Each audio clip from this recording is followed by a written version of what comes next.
तो हेलो दोस्तों, स्वागत है फिर से आपका मेरे एक नए वीडियो में। तो आज हम लोग पढ़ने वाले हैं मैकेनिकल इंजरीज़। ओके, ये बहुत इंपॉर्टेंट होता है। ये क्वेश्चन पूछा ही जाएगा आपसे इस चैप्टर से। और हमने पिछले वीडियो में आईपीसीज पर्टेनिंग टू मैकेनिकल इंजरीज़ के बारे में बात कर लिया है, तो वो आप जाके देख सकते हैं। यहाँ पे हम मैकेनिकल इंजरीज़ के बारे में बात करने वाले हैं। ठीक है, तो सबसे पहले देख लेते हैं हम लोग डेफिनेशन। ओके, तो डेफिनेशन कैसे है? Injuries caused by application of physical violence to the body are known as the mechanical injury. ये तो बहुत सिंपल हो गया। तो कोई भी इंजरी कॉज होता है हमारा एप्लीकेशन ऑफ फिजिकल वायलेंस, उसको हम लोग मैकेनिकल इंजरीज़ कहते हैं। ठीक है, अब इसका क्लासिफिकेशन इंपॉर्टेंट है, ये याद रखना आपको ज़रूरी है। तो क्लासिफिकेशन ऑफ मैकेनिकल इंजरीज़ कैसे करते हैं? तो ब्लंट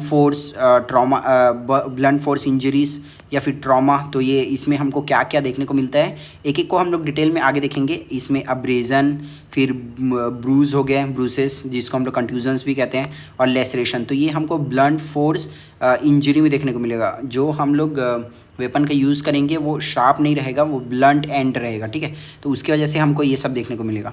अब उसके बाद शार्प फोर्स इंजरी या फिर ट्रामा। ठीक है, तो इसमें शार्प फोर्स जब लगेगा किसी बॉडी पे तो क्या क्या इंजरीज हमको देखने को मिलेंगे। तो वो जैसे कि इंसाइज्ड वुंड हो गया, स्टैप वुंड हो गया, and chop wound. Okay, and fractures and fire arm injuries. अब मैनर ऑफ कॉजेशन के बेसिस पे, जैसे सेल्फ इन्फ्लिक्टेड हो गया सुसाइडल के केस में, assault by other, homicidal and accidental भी ये हो सकते हैं। ठीक है, अब देख लेते हैं हम लोग जो यहाँ पे डिस्कस कर रहे थे, ब्लंट फोर्स इंजरीज ट्रामा। तो एब्रेजन, ब्रूसेस, लेसरेशन, इसको एकदम सीक्वेंस में हम लोग एक एक को देख लेते हैं। ठीक है, तो सबसे पहले हम लोग बात करेंगे एब्रेजन के बारे में।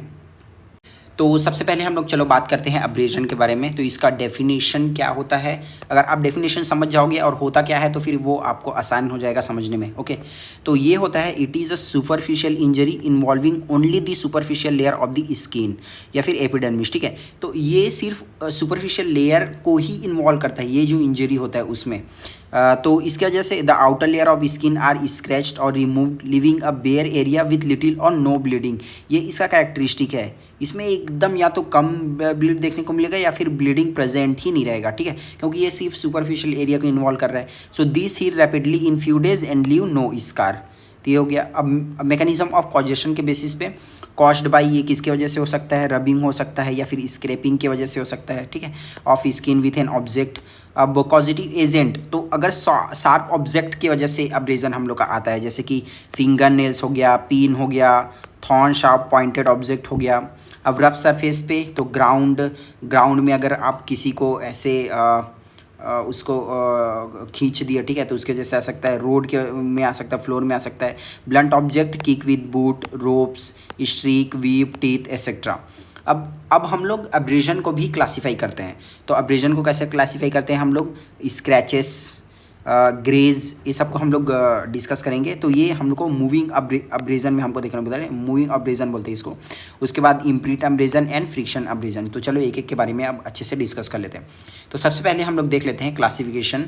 तो यहाँ पे स्क्रैचेस एंड ग्रेजेस टू टाइप से था, जिसको हम लोग मूविंग अब्रेजन भी कहते हैं। ओके, तो स्क्रैचेस क्या होता है? तो ये होता है हम लोग का स्क्रैचेस, तो it is a linear injury caused by a sharp pointed object. ये आपको याद रखना। ठीक है, ये होता है हम लोग का sharp pointed object such as pin और finger nail running across the skin. आप स्किन में ऐसे मार दिए, रनिंग उससे मार दिए, ठीक है, नाखून से मार दिए, तो जो स्क्रैचेस ऐसे आएंगे, इसको हम लोग ये एब्रेजन का टाइप ही है, इसको हम लोग स्क्रैचेस कहते हैं। ठीक है, इसका कैरेक्टरिस्टिक क्या होता है? The direction of scratch is indicated by sharp edge initially and heaped to epithelium epidermis at the other end.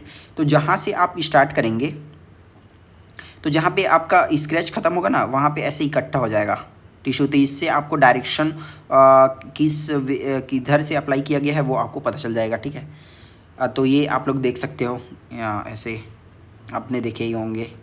तो अब देख लेते हैं दूसरा, वो उसको हम लोग बोलते हैं ग्रेज या फिर स्लाइडिंग या फ्रिक्शनल बर्न्स या फिर ग्रेवल रेश। इतने सारे नाम रहते हैं यार, ये आपको याद रखने। ओके, तो ये भी एक प्रकार का कैसे था, ये भी एक प्रकार का हम लोग का मूविंग अब्रेजन था।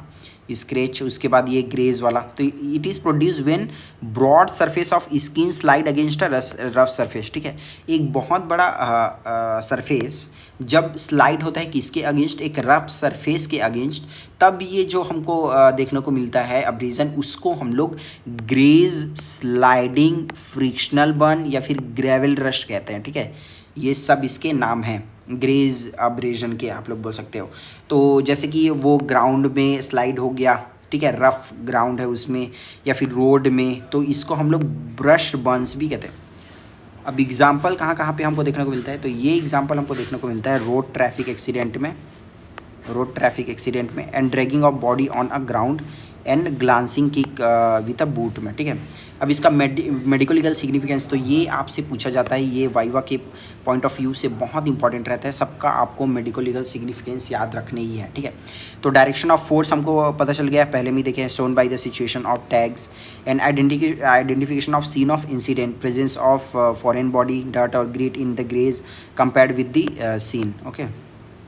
तो ये इसका मेडिको लीगल इंपॉर्टेंस होता है। अब देख लेते हैं हम लोग फ्रिक्शनल अब्रेजन, ये थर्ड टाइप होता है अब्रेजन का, इसको हम लोग फ्रिक्शनल अब्रेजन करते हैं। तो ये कैसे होता है, और caused by the rubbing the skin surface with the cords और रोप्स। तो ये हमको कौन कौन से केस में देखने को मिल सकता है, जैसे कि ligature mark in case of hanging, ठीक है। तो ये इसमें क्या होता है, rubbing of the skin surface with cords और रोप्स, उसकी वजह से हमको देखने को मिलता है। जैसे हैंगिंग में देखने को मिलेगा आपको स्ट्रैंगुलेशन में, अब blows with the lash and friction between the skin and edge of the garment, तो ये सब में हमको फ्रिक्शनल अब्रेजन देखने को मिलता है।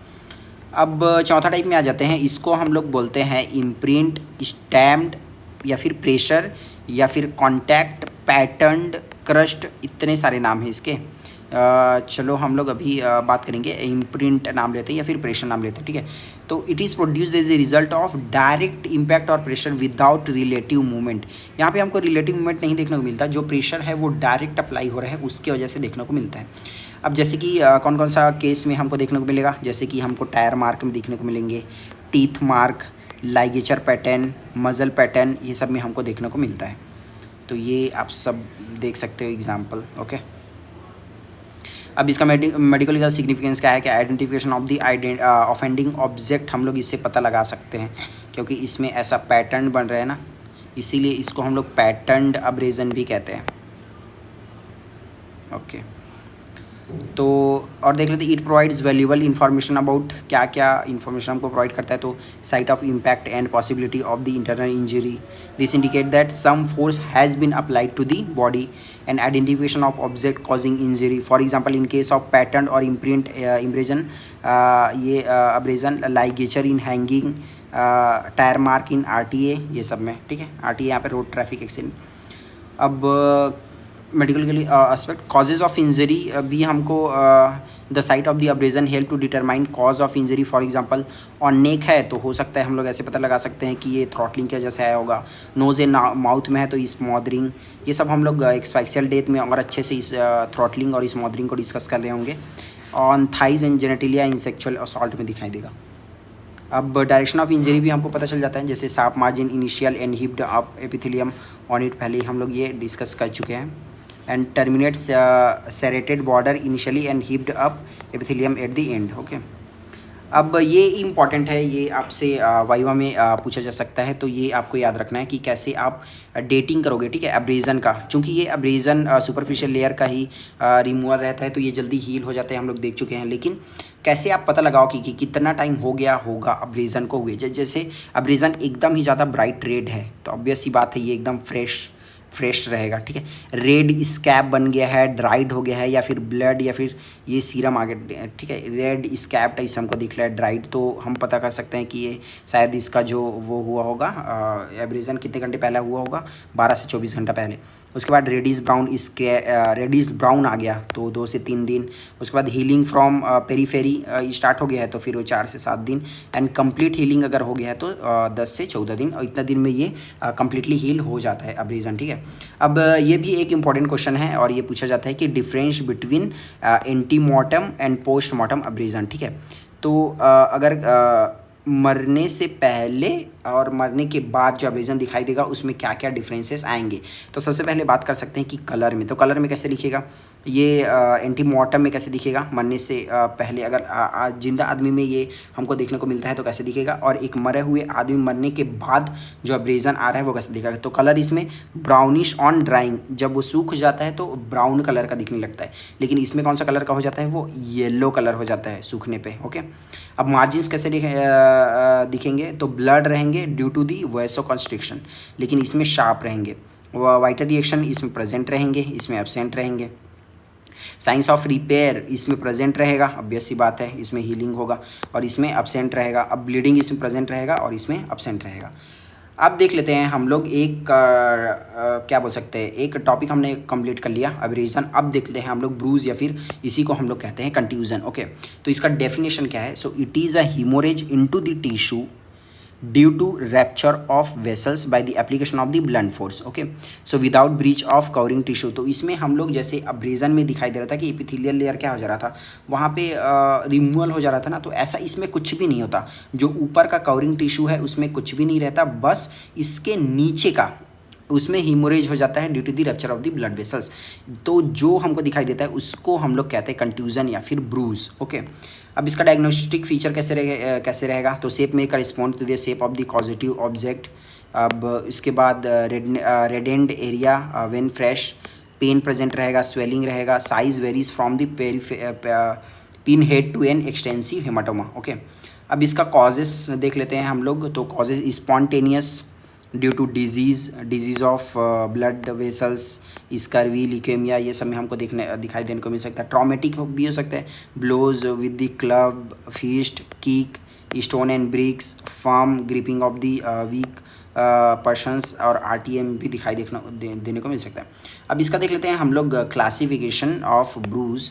तो depending upon the depth of the tissue involve, तो कितने अंदर तक हम लोग का टिश्यू इन्वॉल्व हुआ है, कितने लेयर तक, तो उसके बेसिस पे हम लोग इसको क्लासीफाई करते हैं। तो सबसे पहला है इंट्राडर्मल, ठीक है, उसके बाद आता है सबक्यूटेनियस, और फिर डीप या फिर डिलेड ब्रूज, इसको हम लोग विसरल ब्रूज भी कहते हैं। तो deep bruise may become evident after some time, ये हमको तुरंत नहीं दिखाई दे सकता, कई बार हमको ये 2-3 दिन बाद भी दिखाई देता है। ठीक है, अब देख लेते हैं एक टॉपिक ब्रूज, ये इंपॉर्टेंट है और ये आपसे पूछा जाएगा। तो एक टॉपिक ब्रूज क्या होता है, अब ब्रूज में not be present necessarily at the site of the impact, जहाँ पे हम लोग इम्पैक्ट दिए बॉडी में, ब्रूज जरूरी नहीं है कि वहीं पर ही प्रेजेंट रहे। क्यों, क्योंकि जो एक्स्ट्रावेजेटेड ब्लड है वो हमारी ग्रेविटी की वजह से दूसरी जगह भी मूव होके कलेक्ट हो सकता है, तो फिर वहाँ पे हमको ब्रूज दिखाई देने लगेगा। तो वो जो क्या ब्रूज जो आया वो एक्चुअल साइट में नहीं आया, एक्चुअल साइट से हट के दूसरी जगह आया, इसीलिए हम लोग इसको एक्टॉपिक ब्रूज कहते हैं, टॉपिक ब्रूज। तो extravasated blood may move along tissue plane under gravity influence and get collected at a distance place due to the gravity shifting. तो इसके वजह से जो ब्रूज आता है उसको, तो चलो इसका एग्जांपल हम लोग देख लेते हैं। तो ये एग्जांपल पूछा जाता है, ब्लो ऑन फोरहेड और फॉल ऑन वर्टेक्स। तो ये इसके वजह से हमको ब्लैक आई दिखाई देने को मिलता है। हम लोग वर्टेक्स में फॉल ऑन जो हुआ वर्टेक्स में हुआ या फिर फोरहेड में हुआ, ब्लो हुआ, लेकिन उसके वजह से हम लोग का आई ब्लैक हो जाता है क्योंकि वहाँ पे ब्लड इकट्ठा हो जाते हैं। अब फ्रैक्चर्ड हेड ऑफ फीमर, तो lateral aspect of lower thigh में इसका दिखाई देने मिलता है हमको। ठीक है, blow on outer part of the thigh, तो ब्रूज अराउंड दी नी, ये देखने मिलता है। अब स्पेक्टिकल हेमाटोमा, ब्लैक आई, और या फिर पेरी ऑर्बिटल हेमाटोमा और दी रैकून साइन इसको बोलते हैं। तो ये रैकून साइन आप लोग याद रखना। तो ये क्या होता है, तो a bruise around the tissue of the eye and eyelid में result called as the spectacle haematoma. It occurs किसके वजह से हो सकता है, a blow to the orbit, fracture orbit of roof, a blow to the forehead and a fall on the vertex. Okay, ये battle sign, ये आप लोग देख सकते हैं, इसको रैकून साइंस कहते हैं, ये आप जो देख रहे हैं। अब बैटल साइन ये बहुत इंपॉर्टेंट है, मोस्ट इंपॉर्टेंट है, अभी तक जितना पढ़े हम लोग मोस्ट इंपॉर्टेंट, ये पूछा जाता है, ये आपके वाइवा में भी पूछा जाएगा। तो ये बैटल साइन क्या होता है, ठीक है। तो bruise behind the ear that is called as the battle sign. जो ब्रूज हम लोग के पीछे यहाँ पे प्रेजेंट रहता है कान के पीछे, उसको हम लोग बैटल साइन कहते हैं। अब ये क्या होता है, may result from fall on the vertex, fracture of the base of the skull rather than a direct blow behind the year. तो ये हम लोग का जो मिडिल क्रैनियल फोसा रैप्चर को शो करता है। उसकी वजह से अगर आप अपने ऐसे जब गिरते हो तब ये वर्टेक्स के वर्टेक्स के सहारे गिरते हो ना, तब वो जो मिडिल क्रेनियल फोसा जब फ्रैक्चर हो जाता है तो जो उसका जो ब्लड कलेक्शन होने लगता है वो हमारे कान के पीछे होने लगता है, जो साइन वो दिखाई देता है उसको हम लोग बेटा साइन कहते हैं। अब factors modifying appearance of the bruise, अभी इतना तक डिस्कस करते हैं। किसी और चैप्टर में हम लोग factors modifying appearance of bruise को डिस्कस करेंगे। Okay, thank you so much.